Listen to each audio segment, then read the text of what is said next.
Good afternoon, here I am, day 73. I'm noticing I have a light behind my head. Not a halo, unfortunately, so I think I'll move over a little bit.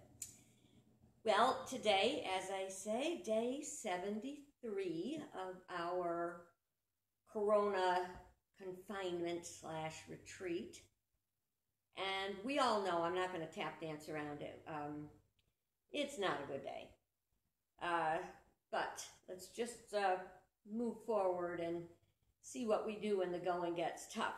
First of all, let's have a little bit of a light moment. Today is, for the National Day calendar, Cook-all-Veen Day. Well, I don't know if I'm going to be messing with that since I'm a vegetarian and it has mushrooms in it, and I don't like mushrooms, and chicken in it, and I don't eat chicken, and it's got wine in it, I drink wine. But maybe I will come up with some kind of a vegetarian version. Who knows? It's also Paperclip Day. Now, I know that sounds pretty petty, but sometimes we do not appreciate the value of a paperclip. And if you don't appreciate the value of a paperclip, just think about that the next time you're looking for one, because there's so many things that paperclips do that help us. So think about your paperclips today, and it's National Paperclip Day, and see all the good uses that you have for them. I even use paperclips to hang Christmas tree ornaments if I can't find hooks. They work very well. Okay, so that's enough for that moment of levity. Now we step into the reality. I was actually watching TV last night when some of the horror started in Minneapolis, and not by any means all of it, as I found out this morning. But it was very, very sad. And the thing that struck me was, excuse me, it reminded me very much of back in the 60s with the Watts riots. And then I thought about other riots and things that we've seen. I thought about all worldwide. Over the past few years, we've seen so many riots in Hong Kong, and we've seen them in the Middle East. But you know, bigger riots are getting closer and closer to our back door every day. And it really has to serve as a wake-up call to us. Where is this going, and what is ours to do about it? And I know it may seem scary and hopeless, but the fact is, this is metaphysics in action. It's the way that the principles behind the appearance are happening. For example, what happened last night? Now, for 3 nights and days, they were protesting. Why aren't the people who killed an unarmed, handcuffed black man on his stomach, already arrested, kneeling on his neck until he died, crying out, I can't breathe? That will haunt me forever. It just will. So that happened, you know, Minneapolis, not that far away, when it's all in our country. But also there were demonstrations going on in New York and in Colorado and all over, because people were crying out for justice. For 3 days they protested without violence to speak of. And then everything went bad. How is it in 3 days they did not end the protest? In order to end the protest, we'd have to look at the cause and to see if we can, if you want a different effect, then you have to change the cause. So, the cause was injustice. And it wasn't just the injustice of this one death. It was the injustice of every death of an unarmed black person, and this one was right on video. How much more could you want? Video shots from two different directions in the end, hearing the man's words. To me, that is grounds for arrest. Yes, give him a fair trial.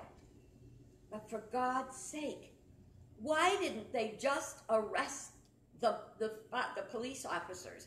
If they had done that, the rioters would have gone home. Let me tell you, they would have their eyes open for justice, but they would not have continued to protest. They were not just protesting that it happened. They were protesting that they were again facing an instance of injustice. But it wasn't just the injustice of one black person, two black people, three black people, all being seemingly off the hook or not being held accountable for a death. It's about immigrants being mistreated. It's about our economy. It's about all of the injustice we have faced coming to a head. Well, if you have a boil or an ingrown hair or something, it comes to a head because the white corpuscles of the body are flowing to the injury to make it, to heal it, to get the infection out of there. We're trying to get an infection out of consciousness. How can that be metaphysical? Number one, let's look at the physiology of the violence that broke out last night. Again, it was 3 days. If you don't get the 2x4, then you get the 4x8. If you don't get the 4x8, you get the 8x16. Are we getting it yet? If we don't learn, if we don't pay attention to the first symptoms, they're going to increase. That is metaphysics, the law of cause and effect. And that is compounded by the fact that everything in creation is meant to prosper, is meant to increase. How does it increase? It increases with our intention, with our nurturing, and with our feeding it. All the campfires out there on the in the campground at night, we tell people, quiet time's 11 o'clock. Don't feed your campfire after 10. When you feed the campfire, you build it up. When you feed violence with more violence, you build it up. When that violence that is fueled by inaction and injustice occurs, then what happens is there is so much negative energy. There is this ball of negative energy that actually draws you in beyond your own intelligence. Oh, it was not a good reason to loot and break in and set things on fire. Absolutely not. But it is physiologically understandable because all that energy, the mental and emotional energy, was going down into the lower consciousness, drawn there. It's like a gravitational pull. So this gravitational pull of consciousness happened and it exploded in violence. The thoughts we hold grow. Thoughts held in mind produce after their kind, and manifestation follows. We could not experience, it's just, can we not get it? Can we not get that's why that whole thing happened? I pray we will. Because if we don't, we are going to have more of the same. Remember yesterday we talked about predicting the future? I just had, even though I turn off my incoming calls and notifications, it doesn't turn off the visual ones. As I'm sitting here, there was a drop-down message that said something about one of the officers. I'm thinking they might have arrested one.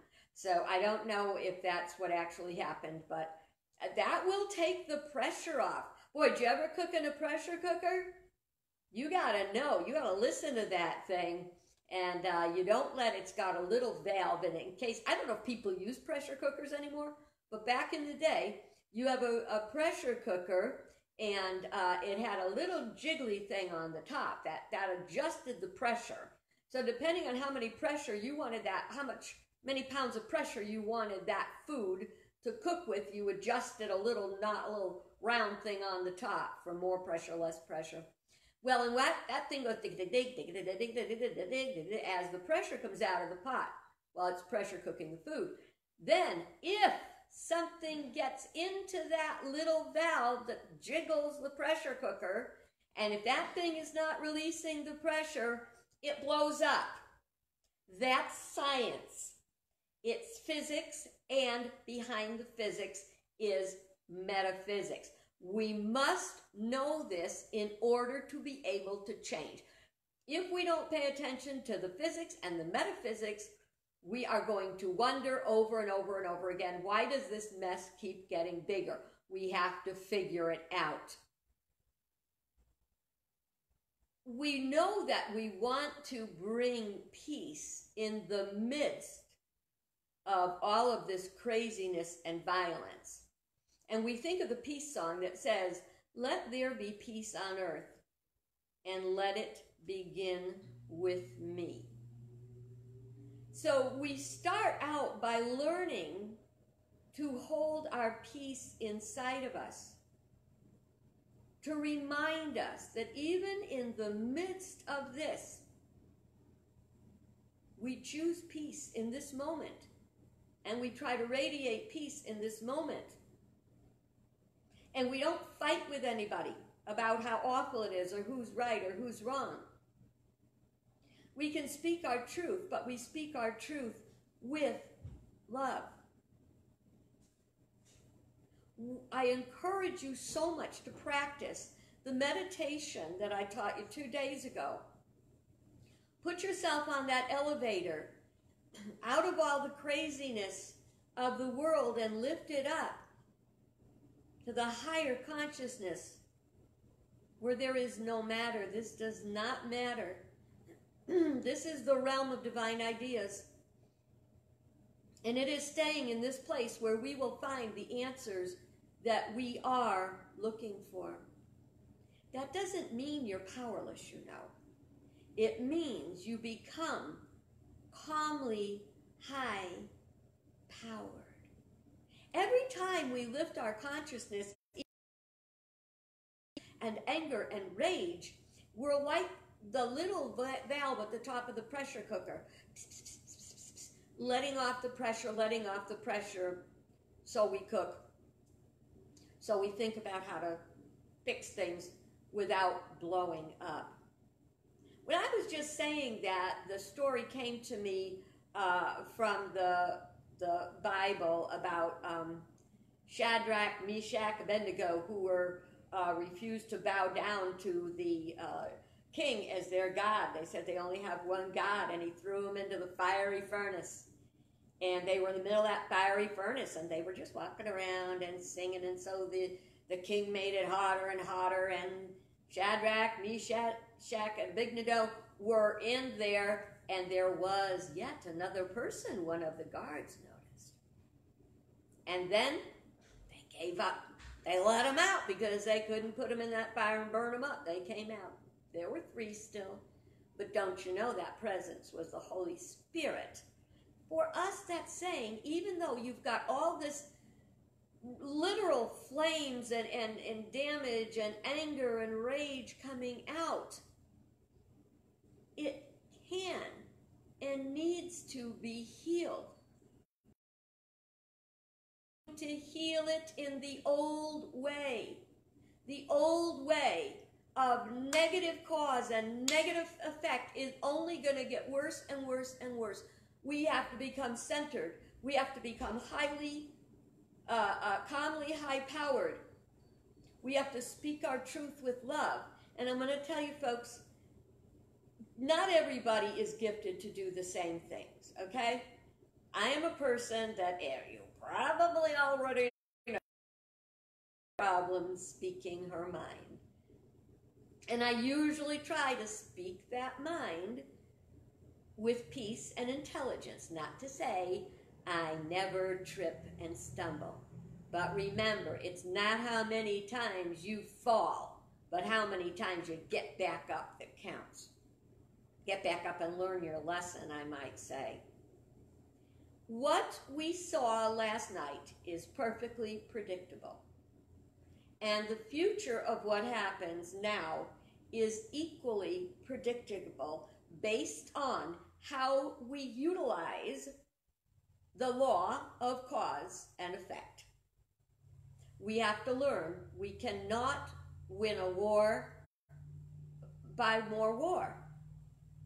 We have to change things by the upliftment of consciousness. We have to change things by being our best self, by encouraging others. Now here we go back to the eventual riots last night.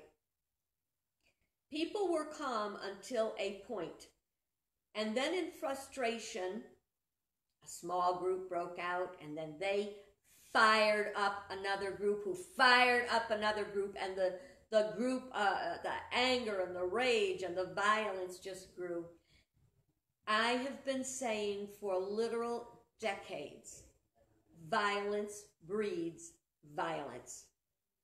We have to stop immersing ourselves in and glorifying violence. Violence will never bring peace. It might bring a state of temporary control. It may smooth things over for a moment with somebody's mock superiority.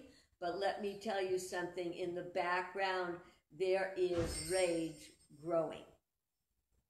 The only way to peace is to start being peace, to share our peace with others, to speak peace, to not be dragged in. You see, when you lift your consciousness up, you can be inspired. The word inspired is you filled with the Spirit, incoming Spirit, inspire, infilled with Spirit, as opposed to the lower consciousness, influenced, the negative energy flowing into us.